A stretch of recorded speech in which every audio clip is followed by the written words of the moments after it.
এঁচোড়ের এই নিরামিষ কোফতা কারিটা একদিন অবশ্যই বাড়িতে বানান। খেতে অসাধারণ লাগে গরম গরম ভাতে অথবা রুটি দিয়ে। এঁচোড়টাকে কাটবো, তার জন্য আমি একটা পেপার নিয়েছি। প্রথমে গোড়ার দিকটা কেটে আঠাটাকে বার করে নিয়ে, আর অবশ্যই যেটা দিয়ে কাটবো তার মধ্যে সর্ষে তেল আর হাতে সর্ষে তেল লাগিয়ে নিতে হবে।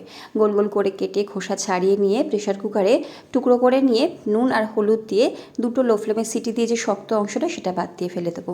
আর 1/4 কাপ ছোলার ডাল ভিজিয়ে রেখেছিলাম, সেটা বেটে নেব। সেদ্ধ এঁচোড় গ্রেট করে নিয়ে নুন, হলুদ গুঁড়ো, লাল লঙ্কার গুঁড়ো, জিরে গুঁড়ো, গরম মশলার গুঁড়ো, আমচুর পাউডার আর বেটে রাখা ডাল, তার সাথে চালের গুঁড়ো, সর্ষের তেল ভালো মতো সব কিছুকে মেখে নেব। তার সাথে গ্রেট করে আদা কাঁচা লঙ্কাও দিয়েছি। মেখে নিয়ে কোফতার শেপ দিয়ে গরম তেলে মিডিয়াম ফ্লেমে ভেজে নেব।